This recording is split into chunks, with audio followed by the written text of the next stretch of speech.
בוקר יום שישי של השבוע. יום שישי אפשר לראות מרפאה. זה בעצם הבן דוד או האח של המוזיאון מאתמול, לחברה. רק פה זה מצמחים משהו כזה.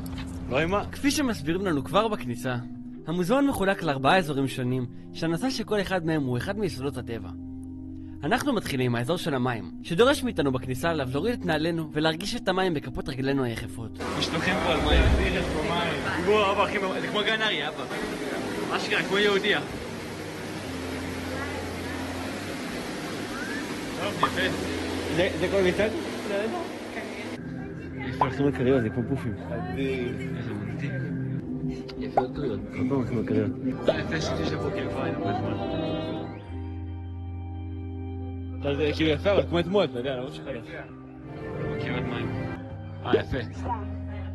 זה מגניב באמת. מרגיש לי בענן כזה. נכון? מרגיש לי בתוך ענן. קצת, Please raise your trousers more, you will get wet. I can't get it higher. Okay. אבא, אתה שחק כדורגל?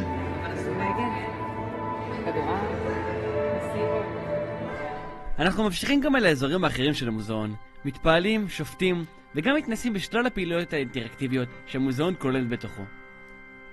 משם אנחנו ממשיכים למסעדת הראמן שנמצאת ממש מחוץ למוזיאון, ומתנסים שוב במאכל היפני.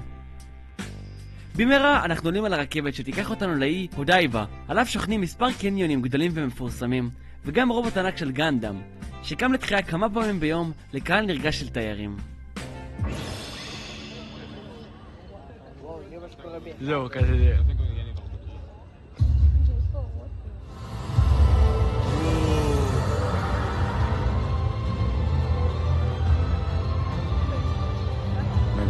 לא יאומן. שילך כאילו?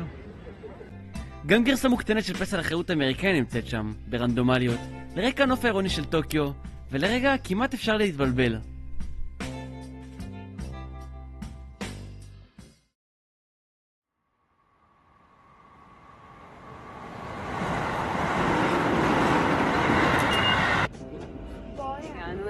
מעבר שיבויה. שיבויה, אנחנו בדרך לחפש את הפסל של האצ'יקו, ואז את המעבר חצייה החצן. והחשוב ביותר זה שאנחנו הולכים לתצפת על המעבר חצייה מסטארבקס. מעבר שיבויה הוא למעשה מעבר החצייה הגדול ביותר בעולם, ואחד מהסמלים המוכרים ביותר של טוקיו. בשעות השיא שלו מסוגל המעבר להכיל למעלה מ-2500 הולכי רגל בו זמנית. על יד המעבר מונח לו הפסל של הכלב האצ'יקו, שהוא... הסיפור של האצ'יקו זה סיפור מרגש במיוחד.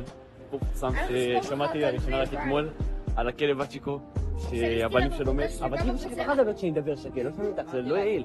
על הכלב אמא, אני לא בטוח שאני לא יכול לעשות את זה יותר, אבא, אני לא יכול, מה אני בן לעשות שתלם רגע? על התור הארוך הנדרש כדי להצטלם עם הפסל, אנחנו מוותרים, וישר ממשיכים כדי לעבור בעצמנו לראשונה במעבר החצייה האגדי. זה מעבר החצייה הגדול בעולם. מה, אתה לא יכול פשוט לחצות מעבר שיבויה באגביות כזאת? מגניב.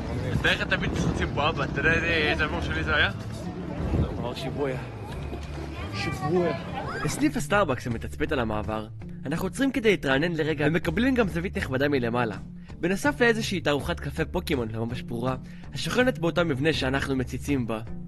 מעבר שיבויה שווה טייב? במרחק של רבע שעה הליכה משם, שוכן לו פארק יויוגי, שאמור להיות פיסת טבע נחמדה, אבל מתברר במהרה להיות עמוס אף יותר מהעיר עצמה. יש את הטבע והגנים ביום העצמאות כאילו, זה הרמת עומס. יש שם הפגנה פלסטינית. אתה רואה? טוב, אבל נראה מהגרים, לא נראה מיפנים אוריג'ינל. אנחנו לא מתעכבים בו יותר מדי, ובכנות, אנחנו יותר מתרישים אפילו מחנות הדיסני המיוחדת שאנחנו נתקלים בה בדרך. הוא הכנה למחר, שחר. אבל משם, הכל מתחיל להשתבש. בעקבות תסמינים שהחלו להופיע אצלה כבר ביום הקודם, ורק המשיכו להחמיר, בשלב הזה גם משקרי הכאבים לא עזרו לאמא, שמשך כל הזמן הזה סבלה מכאבים בעקבות סוג של הרעלת מזון או משהו בסגנון, ואנחנו מחליטים ללכת לטפל בזה בבית החולים. אז אני לבד בחדר, בדקו אותי קצת, לחץ דם, חום, תכף הרופאה תבוא ונגלה מה לעזאזל קורה כאן. יום שונה ממה שציפינו.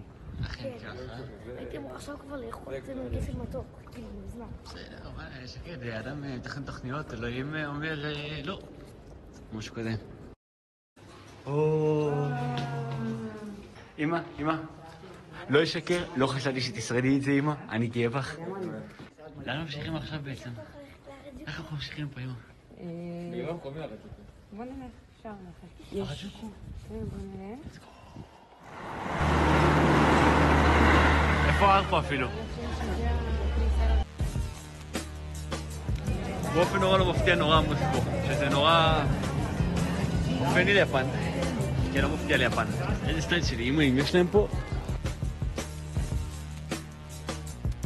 חנות עם מלא בגדים חמודים וקטנים, והייתם חושבים שזה לתינוקות, אבל לא, זה על הכלבים.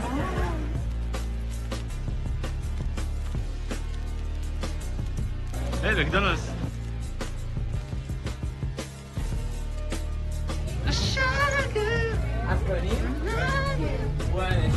כן. נשאר, תגיד לו מה ראש שלך. נו, מה אתה? כמה נביא? זה הגיוני. חלום שהתגשם לשקר.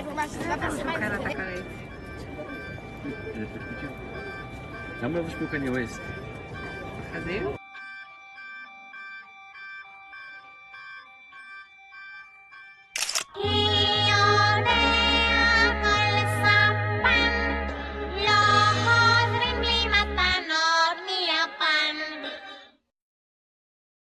אמא משתחררת וכל המשפחה מאושרת, כולם שמחים וצוהלים, ואל דיש ניסי מחר הולכים. Okay, I'm crossing Shaibiwa Crossing for the first time ever, and it is completely wild, and there's like a swarm of people just coming towards you. It's like kind of unnerving. This is absolutely mental. I love this.